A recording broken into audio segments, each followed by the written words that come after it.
about an extremely high level. Yeah. So asakti, the word, like ruchi means taste, asakti means attachment. On the basis of the taste, which has arisen because of being so fixed. On the basis of the taste, the devotee is extremely attached to devotional activities and always being engaged in devotional activities. So after this, when the taste, when the ruchi for the activities of devotional service reaches extreme depth, and Krishna becomes the very object of one's devotional activities. What does that mean? Anyway, we'll come to that in a minute. One attains asakti.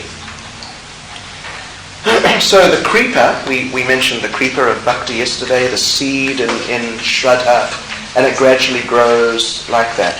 So at this point, the creeper is bearing buds. So, it mentions here, the buds become flowers in bhava and fruits on the level of prema. Very nice example. Very nice. So now there is a difference between ruchi and asakti. On the level of ruchi, obviously the devotee is attached. The devotee hears some kirtan and the devotee's mind just becomes absorbed and the devotee just loses sight of whether it's day or night or here or there or anything. Simply absorbed. So the devotee is certainly attached to Krishna and devotional service. But there is a difference.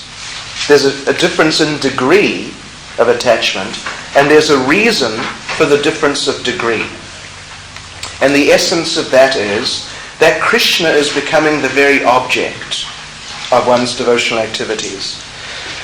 So, let's just read what he says, and hopefully it'll be clear. The difference between ruchi and asakti is this.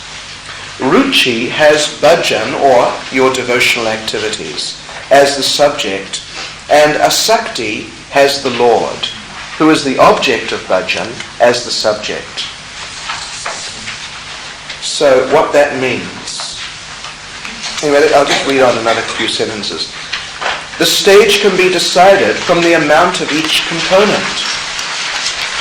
Actually, ruchi and asakti are both components. But by the intensity of one or the other, ruchi and asakti can be distinguished from each other. And the essence, in a sense, is now in the next sentence. Asakti polishes the mirror of the heart to such a condition that the Lord,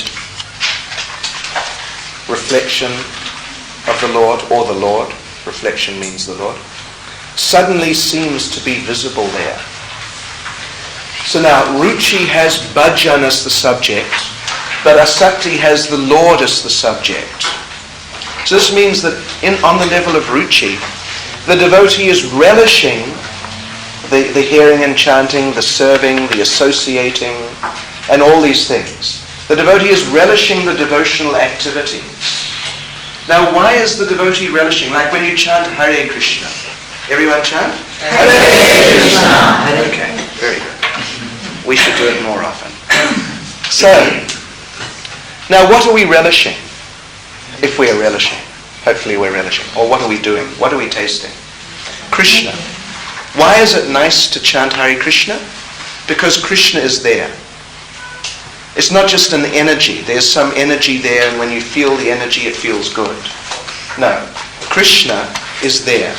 So when you chant Hare Krishna, Krishna's dancing on your tongue, and you taste Krishna. And Krishna tastes very nice. Now, depending on whether your tongue is diseased or not, as we were discussing, your taste will, the taste will differ. If your tongue is still diseased, then you'll taste Krishna. When you chant Hare Krishna, you're tasting Krishna. But because your tongue is diseased, then you think, bitter, bitter. But then you're chanting on and on, becoming purified, cleansed of the disease, on and on. So then it becomes okay. I can chant Krishna, yes, all right. Krishna, Hare Krishna, it's all right.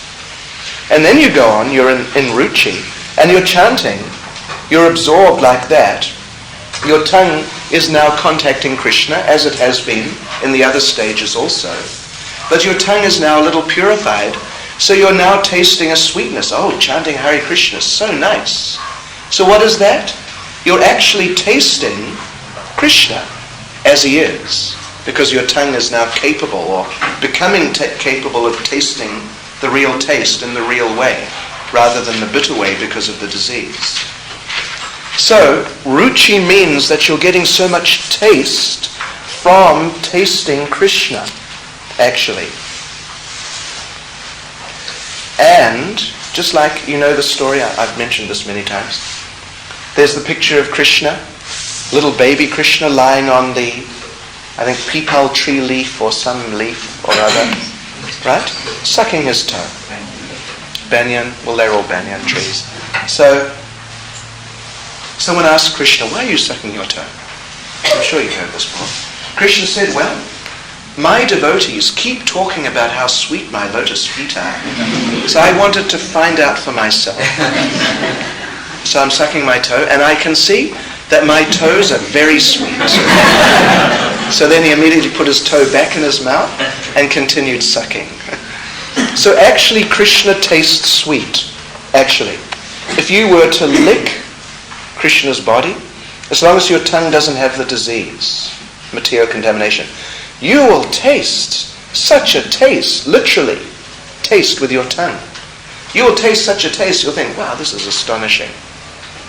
This is also why Bakasura, you know Bakasura, tried to swallow Krishna, but he couldn't, he spat him out because he had the disease. So Krishna tasted foul. So he just spat him out. Oh, what a taste. He was actually tasting Krishna's body, in fact. So when you chant, your tongue is contacting Krishna's body. And depending on the degree of the disease you have, you will taste Krishna's body differently. And on the level of ruchi, you will taste it to be so nice that you'll just want to go on, and you'll become oblivious to everything else. So therefore, ruchi has bhajan as the subject. Bhajan meaning activities in which you are contacting Krishna and experiencing the taste of Krishna in different ways. In the prasad, in the discussion, in the kirtan, in the association, in the pictures, in the books, in everything like that. But now asakti has Krishna as the subject. So what does this mean? Well, it's inferred here on page 21. Am I right? Yes. That asakti polishes the mirror of the heart to such a condition that the reflection of the Lord, which is not such a brilliant translation, other translations are better. They make it clear that the fact is that the devotee is actually perceiving Krishna. The devotee is not just a taste, that because Krishna is there I'm tasting Krishna, even though I don't see him, but because he's there I taste something sweet. But the devotee is actually perceiving the cause of the sweet taste, which is Krishna, directly. So, asakti means that the devotee is there's a sense of the actual presence of Krishna, which is not hallucination, not mental concoction, but the devotee is actually beginning to perceive Krishna as being present and is extremely attached to that. So you follow the idea? Very interesting. And I mean, extremely high level. So then he goes on, the rest of this page 21 is basically the same thing which appeared in that last paragraph about ruchi, expressing the mind of such a person, but now he's expressing it in great detail, because the state of mind of the devotee on asakti is very extraordinary. All sorts of things are there.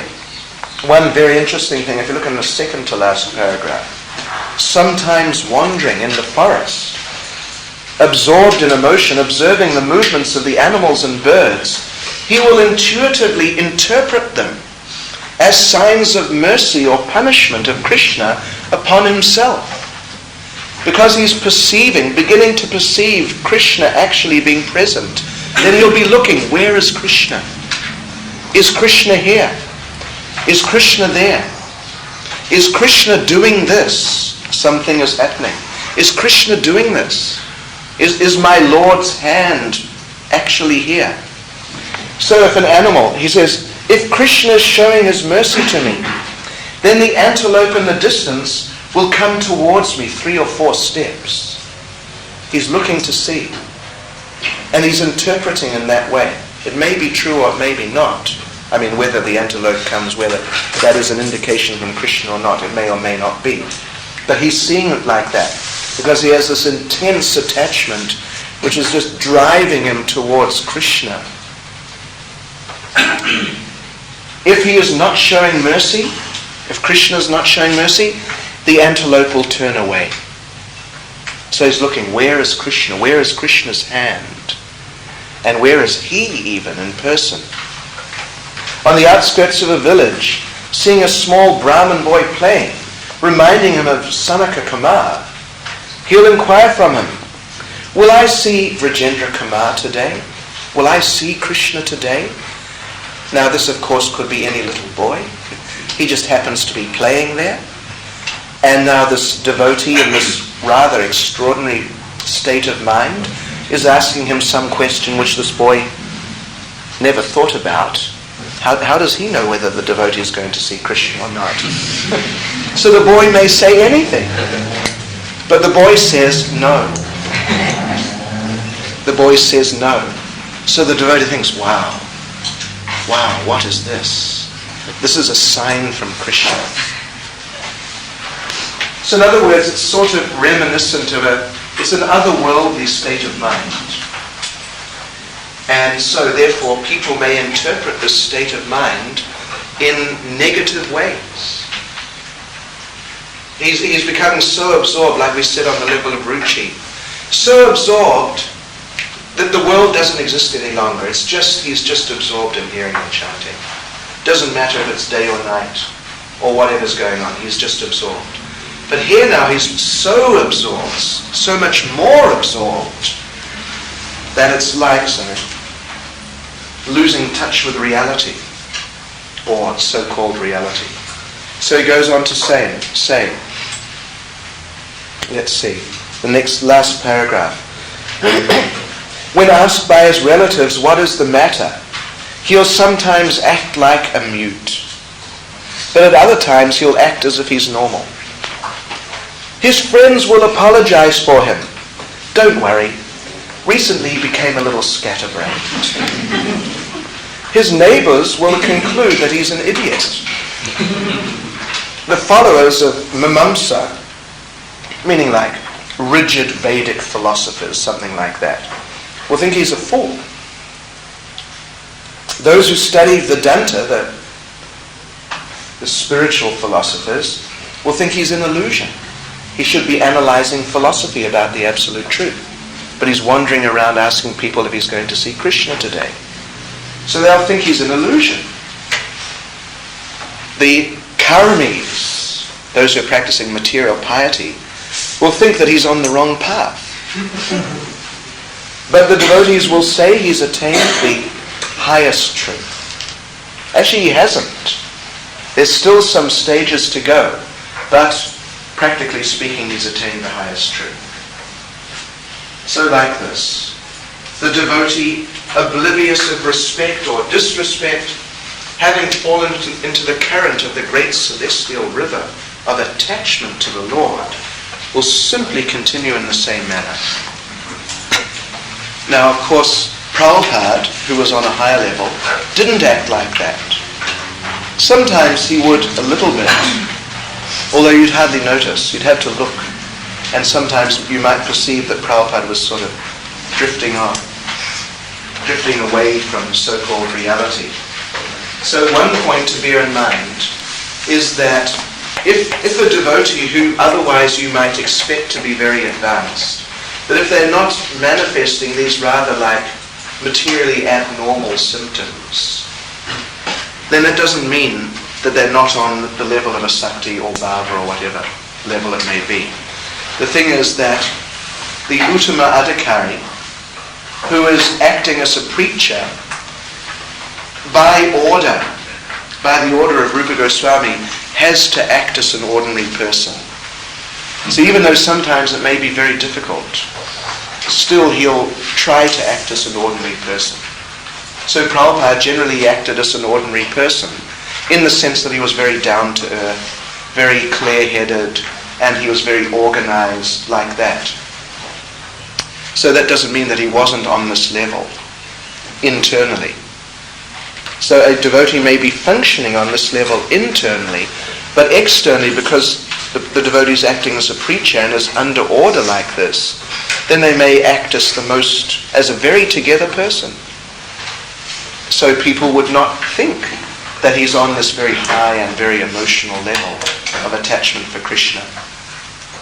So, in other words, it doesn't have to be as open and obvious as this, necessarily. Although this is like the essence of it internally. Comments or questions?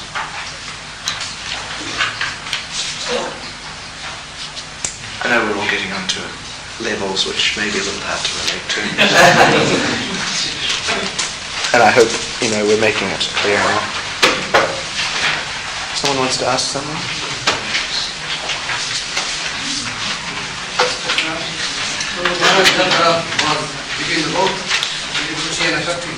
Which? Bharat Maharaj. No. He was on the level of Bhava. Yes. But he fell down. Because of his offences in the past. Now, everyone on the level of Bhava, we understand that there'll be some effects of their offences from the past. But if you haven't committed very severe offences in the past, then the effects of them on the level of Bhava will not be very disturbing. But if you committed some bad offences in the past, very bad, then it is possible that the effects may really disturb your devotional service, even on the level of Bhava. So, we all know, we hear it so many times, and we'll say it again. We should be very, very careful of offences. Yeah, very, very careful. Because you may get over the immediate implications quickly. You may sort it out with the person, and the person says, okay, don't worry about it. So in a sense, it's done. But the after effects can linger on. They tend to linger on. Yeah.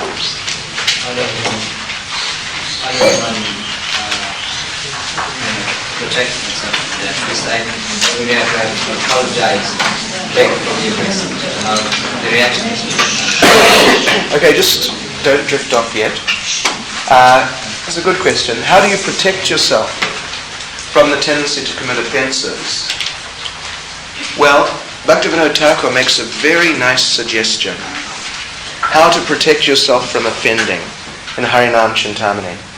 He says that there are two things you can do. One is, you can just think that I mustn't commit offences, and just be, thinking regularly like that. I mustn't. Am I? I must not, like that. Being very attentive to not commit offences. Then he says there's another thing you can do which is even better. That instead of just thinking that I must not commit offence, I must not blaspheme this devotee, I must not disobey the order of my spiritual master. He says that you can positively do the opposite, meaning you can glorify the devotees. Whenever you meet a devotee, you glorify them. So you're doing the opposite. You're automatically not blaspheming, but you're actually doing the positive.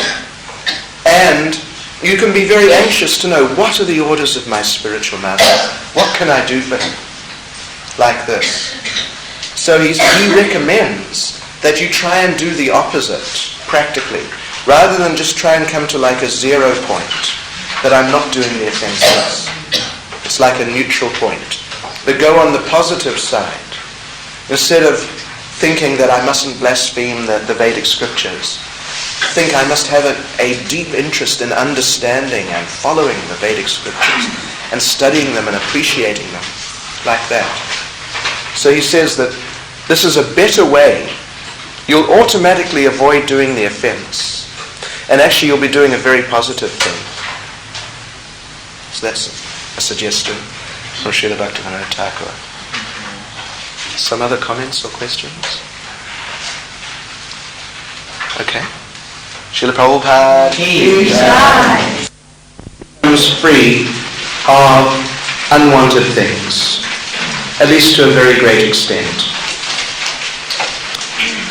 So the bad habits, the attractions to material things, misunderstandings, wrong conceptions about what is the process of devotional service. All these things essentially are eliminated. So when they're eliminated to that extent, then naturally the devotee is very easily able to be very absorbed in devotional service all the time, always chanting without impediment from the mind, always attracted to engaging in devotional activities, always attracted to Krishna Katha, and no real attraction to anything else. So naturally on such a level of devotional service, the devotee is very blissful, and the devotee is fixed in Krishna consciousness. So this is a very nice level actually. Problems are gone. Essentially problems are gone. None of us, of course, enjoy problems. And to some extent, I'm sure we've taken to Krishna consciousness, at least with some idea that it'll help me to get out of my problems. That is a common motivation, at least one type of common motivation for people to take up Krishna consciousness. So we should understand that the way to get to that point where we're always happy, very, very happy, and there are really no problems of any great significance, that is to come to this point of being steady in Krishna consciousness, free from anarthas. So, the devotee then who's so absorbed, always engaged in devotional activities, with the mind, generally at least, always remembering Krishna, then because Krishna consciousness is so sweet, it's blissful, being transcendental. By nature, Krishna consciousness is blissful. So when the devotee is always fixed in Krishna consciousness, the devotee is always blissful. And the devotee is tasting a very wonderful taste of pleasure in all these devotional activities.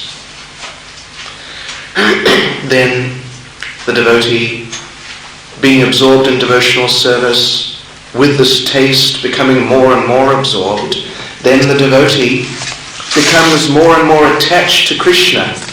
We were making the point yesterday that the devotee on that level is, on the level of asakti now, is beginning to perceive Krishna. Whereas on the level of ruchi, the devotee is enjoying the devotional activities so much. This is ruchi, that enjoyment of the devotional activities. What is that enjoyment? That is the contact of the senses and the mind with Krishna.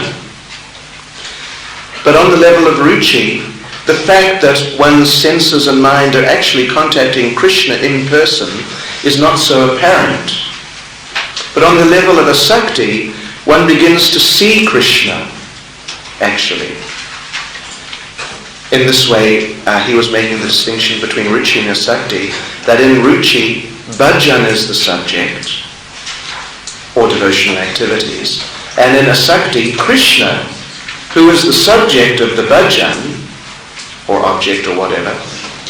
Object, is it? Okay. Krishna himself becomes the subject. Within the bhajan, it's just like a deeper perception of what is the bhajan, or what are the devotional activities. There was one particularly interesting point that I unfortunately skipped over yesterday. Where is it? It's in chapter 6, and all I have to do is find it. Anyway, the basic point is that It's about how he withdraws, how his mind becomes withdrawn from material things. That's, where am I? Of course I don't have it, do I? That's wonderful. Anyway.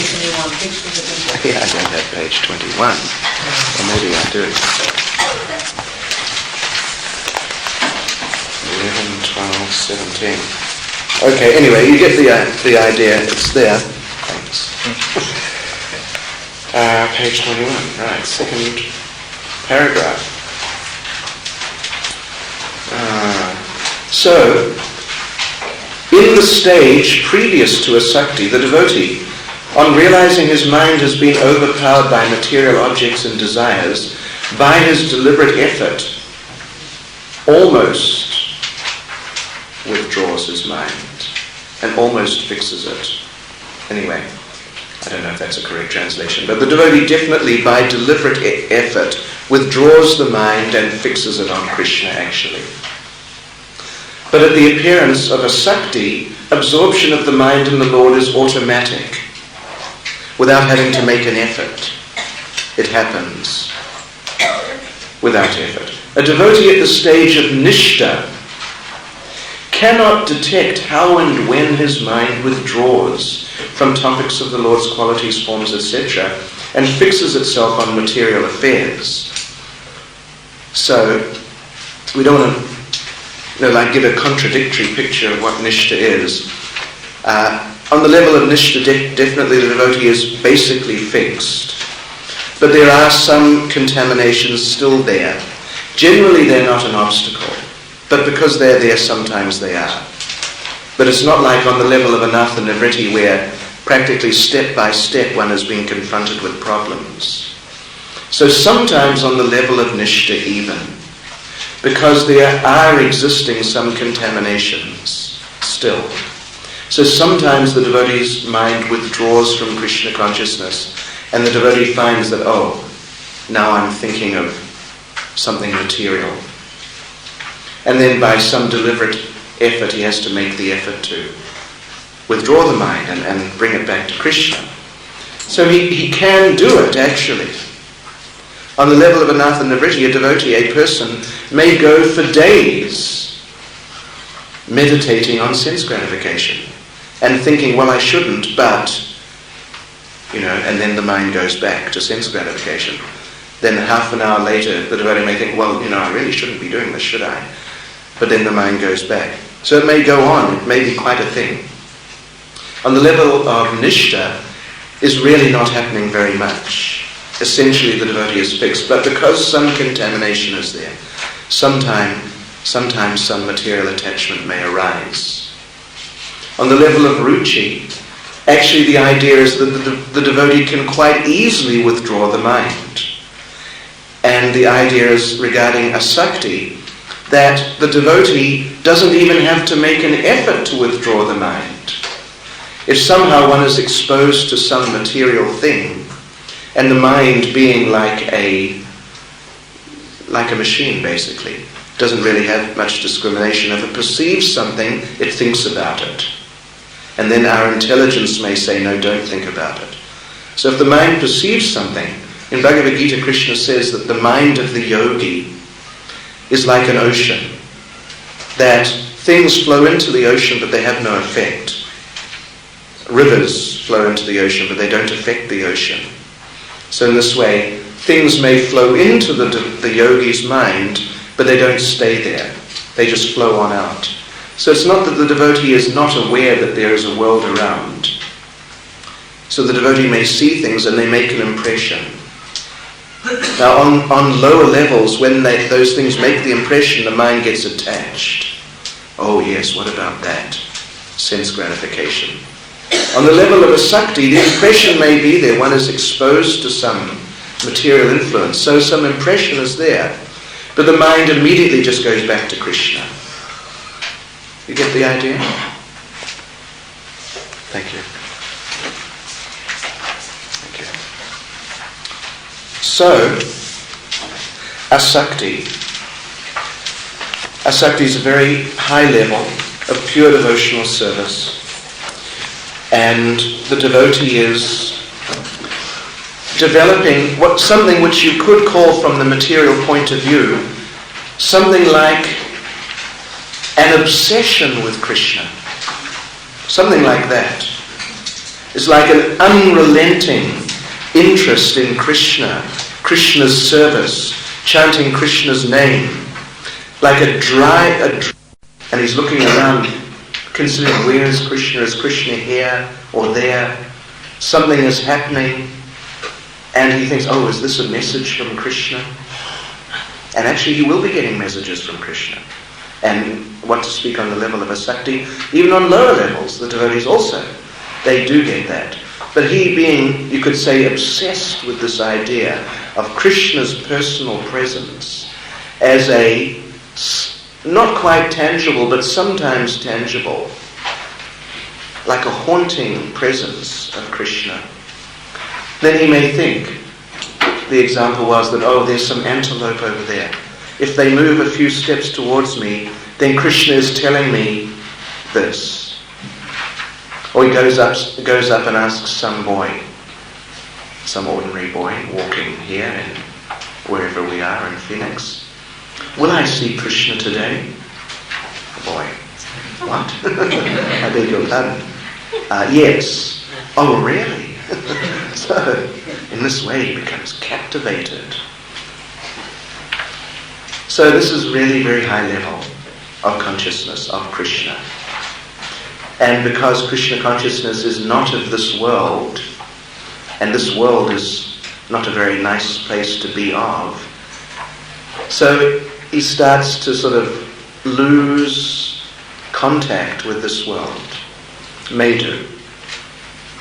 So then, let us go on now. Chapter 7, page 22. These are descriptions of such high levels of Krishna consciousness that it's very hard for us to really explain them, and it's very hard for us to understand them, other than certain features which are particularly prominent. So I won't try to so-called explain so much. We will rather read some of these descriptions, and I'll say a few words here and there. So when a sakti achieves extreme maturity, it is called rati or bhava. The actual translation of this word bhava equals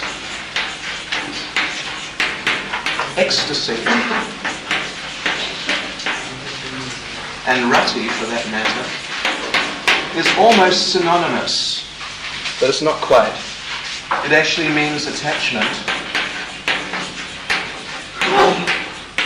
Like Sri Guru Charane Rati, attachment for his lotus feet is the perfection that fulfills all desires. You know that song, Sri Guru Charana Padma. So rati is sort of synonymous, but not exactly.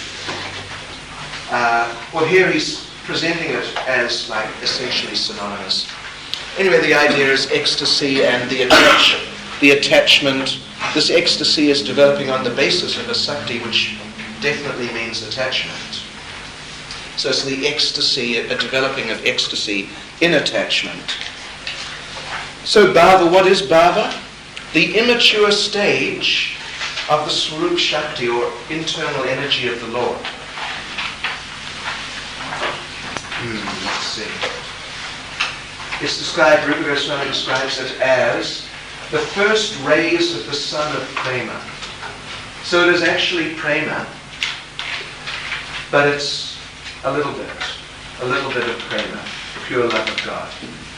So bhava means the level of perfection, but not unqualified, unlimited perfection, just the beginnings of perfection.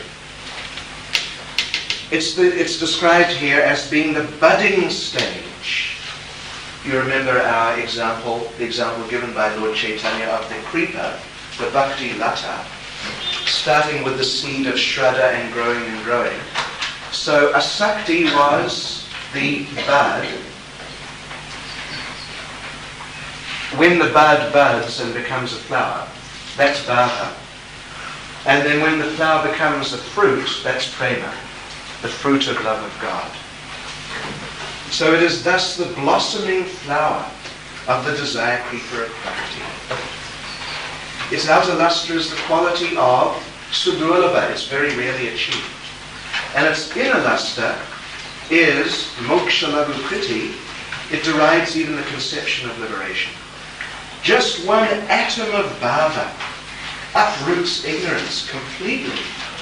Where can we get one atom of it? We need it. I need it. Just one atom of it. What to speak of a real dose. And moreover, the profuse release of fragrances of the flower of bhava invites Krishna and causes him to appear there. So, inherent in the understanding of what is the level of bhava is that the devotee is established or is becoming established in his or her direct relationship with Krishna in whichever rasa it may be. This is like the fundamental or foundation understanding of what the level of bhava entails. Bhava means ecstasy. And there are different ecstasies. There are different ecstasies which all together, when they're there, means that the person's on the level of bhava, on the level of ecstasy. First is staiva. Staiva. Maybe you should write this down for our test tomorrow. You all know about that. So, who knows what a staiva is? Who knows how many staivas there are? Come on. Some of you took our Nectar of Devotion course. Don't tell me you forgot already. Well, you're not on that. Okay, so there are 5 staivas, beginning with Shanta. In other words, the 5 rasas. Yeah, these are the 5 staivas. And when we talk about the level of bhava, we talk of being in a state which is fundamentally characterized by your particular bhava, your particular staiva, depending on which one you're in. You may be in a mutual relationship. This is already there within your heart. Yes, your swarups. Of course. What particular relationship you have with Krishna. You may be in Shantaras, Dasyaras, Sakyaras, Vatsalyaras, or Madhurya-ras, whatever it is. It's already there. But the level of bhava means that it is becoming manifest, and it's the basic element on the level of bhava. And it is enhanced by other bhavas, by other ecstasies. And we'll tell you what those are in a few minutes. So what more can I say? Well, I could also say the same thing, and that could be the end of the course. But we'll carry on. Centered by the fragrances of bhava. Anyway, he's making this point. What more can I say? Because this is so transcendental that, we are just sort of flailing around on the edge, and we may get a little idea that we're actually talking about something which is a little beyond us, well beyond us. So all of the emotions of the heart become like the oil of liquefied bunches of sesame seeds, at once fit to smear on all the limbs of the Lord. Just at the appearance of bhava, even a chandala becomes worthy of respect from Lord Brahma and others. And then there's a description in the next paragraph of, you could say, like the emotional state. Yeah, it's very interesting.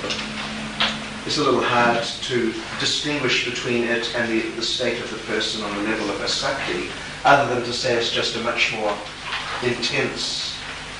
But it says here, when asakti reaches extreme maturity, there's just like a very extreme condition that devotee on the level of asakti is in, looking for Krishna and wondering where Krishna is and like that.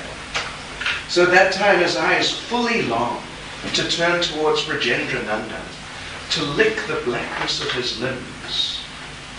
the rosy hue of his lips and eye rings, the white brilliance of his moonlight teeth shining in his smiling face, and the yellow hue of his clothing and ornaments. They then begin to bathe his body in profuse streams of tears. There's a little grammatical error there. Like he is running here. So he is running here and there. He's running here and there sometimes. Sometimes he's freezing his motion and raising his ears. Not very well expressed there. He longs for his ears to be decorated with the earrings of the song of Krishna's flute, the jingling of his anklets, and the sweet intonation of his voice. So, yes, his nostrils open wide, repeatedly and inhale, anxious to examine the fragrance of the Lord's body, because he was already beginning to perceive the Lord in Sakti, and now he's actually doing that. And he's actually more or less situated, coming to be situated, in his eternal rasa with Krishna. So this is a very, very, very profound and most astonishing level of consciousness. Then going down that paragraph, down to about the 6th line from the bottom of the paragraph. Having obtained the most precious jewel of Bhava, the devotee tries to hide it like a miser from the ordinary people. However, the famous logic says that a bright face reveals hidden wealth. The face is the index of the mind. Thus, advanced devotees will recognize the status of this devotee as he becomes a residence of all wonderful qualities. Of course, common people, being unable to understand all this, will conclude that he's mad. So then we'll just skip the next couple of paragraphs. They're talking about Bhava arriving from Vaidhi sadhana and Bhava arriving from Raganuga sadhana. We won't bother going into that subject at this point. But now, right at the bottom, don't turn the page. Well, we will in a second, but right at the bottom of page 22, last couple of lines. So then again, these 5 bhavas, Shantadasya, Sakyavatsalya, Madhurya, depending which one it is, obtain other bhavas, other ecstasies, and then they become the kings known as sthāyi bhavas. So in other words, that sthāyi bhava is the king of the various bhavas, the various types of ecstasies that the devotee is experiencing on the level of bhava. So these other bhavas, they're listed there. You're still on page 22. I hear all these pages shuffling around. But we're still on page 22. So there's vibhava. There's anubhava. You can see them all there. There's, what is it now? Sattvika. There's Sattvika. And Vyabhichari.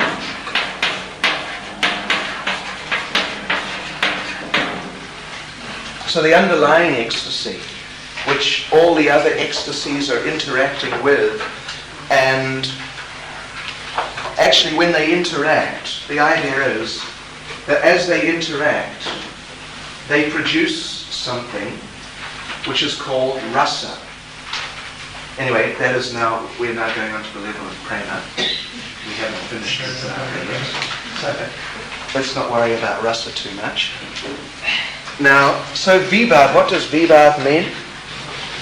Well, anyway, I'm sure you won't know it, but do you remember, vibhav? Any of our other... Huh? Oh, well done. Okay. It's that which stimulates ecstasy. Well done, Deepak. So what stimulates ecstasy, or bhava? What do you think? Come on, tell me, what do you think? What stimulates ecstasy? Suggest Krishna. Right. Krishna.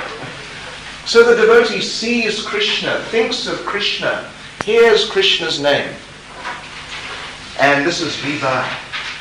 And not only Krishna, what else What else stimulates ecstasy? No? Yeah, things associated with it, particularly the devotees. So, vibhav means that which stimulates ecstasy. And anubhav means, let's look here, the response, basically the response. Like, to give you an example, Mother Yashoda sees Krishna, her little baby, and she thinks, oh, Krishna, something like that. So, there's a very deep impact that, oh, here's my baby Krishna. So this is vibhav. Then anubhav means she then picks him up and embraces him. The response to this, the stimulation. Get the idea? Then sattvika bhav means, what would you say? Well, it basically means the emotion. So she embraces Krishna, and what does she do? She cries. She cries. There's a very nice example given in Nectar of Devotion to illustrate like the succession of these bhavas one after the other. The example is of Maharaj Ambarish, when Devasa Muni was trying to harass him. He created some demon to kill Maharaj Ambarish. So Maharaj Ambarish saw, here's this demon. And then what did he think? Of course he's on the level of bhava. He thought, Krishna. Krishna. So that's vibhav. Then he thought, I better take shelter. So he took shelter of Krishna within his mind. He remembered Krishna, prayed to Krishna. So that's anubhav. And then as he was doing that, tears came to his eyes. So that's sattvika bhav. Yeah. So, sattvika bhav and vyabhichari bhav are related. Sattvika bhav, there are 8 sattvika bhavs, which you also have to know all of these for the test tomorrow. And everything else. Like in Tattva Sandala, you have to learn all the Sanskrit. Don't worry about the English. Okay. So there are 8 sattvika bhavs. A devotee may become stunned, fall on the ground, hairs may stand on end, faltering voice, trembling, tears, perspiration, change of bodily color, and devastation. These are the 8 sattvika bhavs. Any of you who have read Chaitanya Charitamrita, you've read the chapter, I think it's Madhurya chapter 13, Lord Chaitanya dancing at Ratha Yatra. So there's a vivid description of how he's manifesting these sattvika bhavas. His hairs are sticking out like porcupines, quills. Tears squirting from his eyes. His body sometimes golden, which is the normal color, then turning white, then turning pink, and all things like this. And then fainting on the ground, crashing on the ground. So these are sattvika bhavas. They're very intense. They're not permanent, but they're not so temporary as vyabhichari bhavas. These are called transient. In other words, more temporary emotional conditions.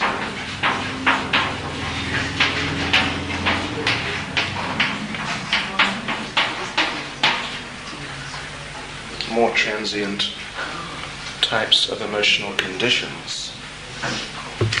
There are 33 of them, and you just have to learn all of them. Anyway, don't worry about it. If I had Nectar of Devotion, I could read them out to you, but things like a feeling of pride comes up, and then it goes and a feeling of humility comes. So these more transient emotional conditions, they're called vyabhichari bhavas. And as they mix, they're called sanchari. As the Sattvika and Vyabhichari bhavas mix, they're called sanchari. But anyway, generally we talk of 5 bhavas, but this sanchari is sort of like a condition of the mixing. Anyway, I don't know if you'll have to worry too much about these things for a while. Of course, I hope you do. This is very high level of Krishna consciousness. This is really very high. So basically, the devotee is experiencing these different ecstasies, being totally absorbed in Krishna consciousness to the absolute exclusion of anything else. However, having said all that, there are 9 anubhavs. There are many anubhavs. There are 9 particular anubhavs, or responses to the stimulation of Krishna, or Krishna's devotees, the stimulations of Krishna consciousness. There are 5 observable symptoms. Like we read, he said there that, like a miser, the devotee tries to hide this treasure of bhava. So like you take Srila Prabhupada, he was certainly on the level of bhava, on the level of prema, but he was hiding these emotional conditions almost completely. So we talked about this yesterday. He was generally like an extremely together, level-headed, intelligent, organized gentleman of the first degree. So he was hiding his emotional symptoms generally. Not always, but generally. Now, there are 9 symptoms of bhava which are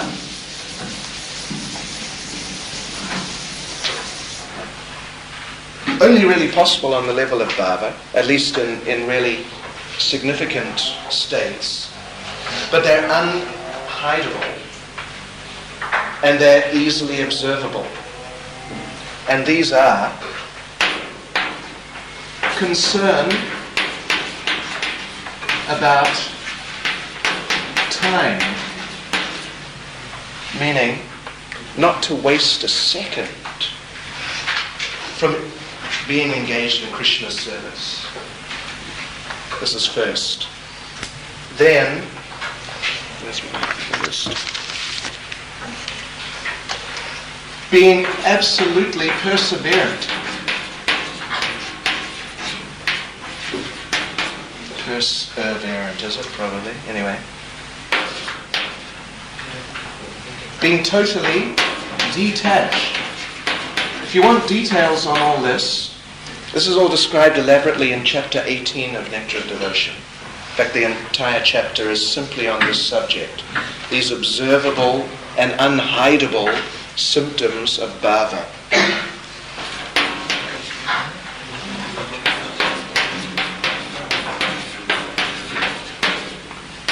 Prideless, a state of total humility.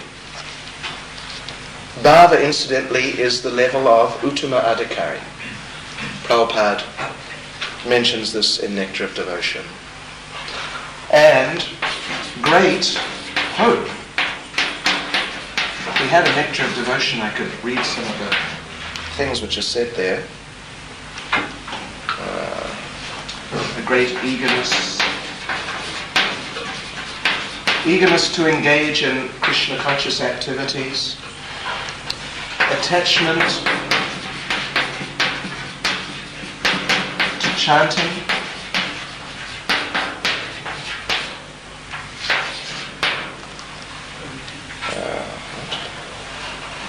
Eagerness to engage in devotion activities. And then another eagerness, distinguished from the number 6, eagerness to glorify the Lord, talk about His glories. And 9, attraction to the places of the Lord. Attraction to the dams, the holy dams. Attachment to the temple where the deity is, because that's also the abode of the Lord, the place of the Lord. So this concern about time, what we're talking about is something, if you consider the example of Srila Prabhupada, that he would take rest at night about 11, and he'd be up at 1. And he'd be chanting for a couple of hours, then he'd be translating. Then he'd go on his morning walk, greet the deities, then he'd be dealing with the devotees and the whole international movement. Then he'd take lunch, then he'd have a little rest for an hour, usually around 2 or 3, take rest for an hour. Then he'd be up again and it would be darshan, meeting with devotees, guests, whoever was around. And then into the evening, meeting, dealing with the movement again, and like this. Or Bhaktivinoda Thakur, I'm sure you've heard about his example. Does this type of concern about time, that things like eating and sleeping become insignificant, like Haridas Thakur chanting 22 and a half hours a day, Raghunath Das Goswami also 22 and a half hours a day devotional service, oftentimes forgetting to eat and sleep, having to be reminded after 3 days that you haven't eaten or slept for 3 days. You should, otherwise it's not good for your body. Like that. So this sort of concern for time. I don't think we've got time to go into them all, because we've got to talk about prema. So just take it. I mean, they're very, very nice examples of all of these. But please just take it that they're there. And these are very important symptoms. They come under the heading of anubhavs. These are actually anubhavs because it means they're responses. You're responding to Krishna. So they're actually considered anubhavs. And they're actually considered the most important anubhavs because they're basically unhideable. They're basically unhideable. Whereas the very emotional conditions, they can be hidden. They generally can be hidden. So, all right, now, prema. One question.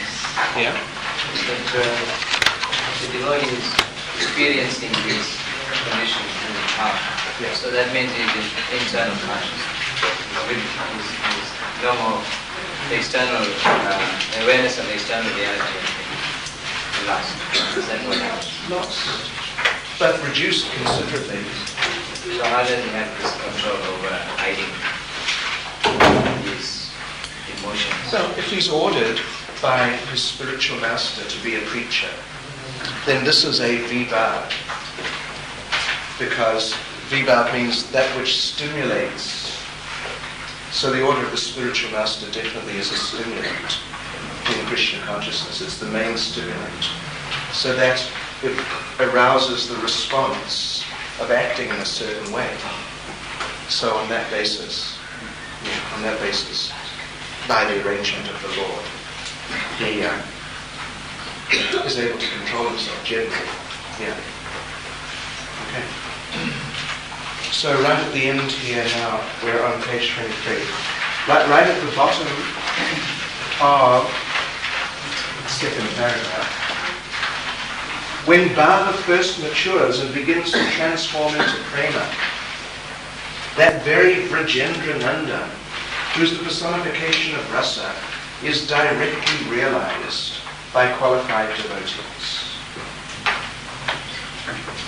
So then the first paragraph to do with prema is basically explaining about how this is all coming, the flowers are coming to fruit. Then one of the characteristics of prema, although it would sound like perhaps it's a characteristic even of a Satyabhava, but a characteristic of prema is that one totally loses any identification with anything other than Krishna. So let us just read the third paragraph. The nectar which comes from the fruit of prema has the essential quality of concentrated bliss, and its outstanding nourishing property is its power to attract Krishna. When the devotee begins to taste that nectar, he does not take heed of any obstacles. Like a miser, feverish for treasure, like a thief who has lost all sense of discretion out of absorption in his job of stealing, the devotee loses all sense of self-consciousness. Sometimes there's an impatience for obtaining the Lord, like a hunger that cannot be satisfied, even by eating the most tasty foods day and night. The devotee burns like the sun through that anxiety. He's soothed only by tasting the form, qualities, and sweetness of the Lord, which make momentary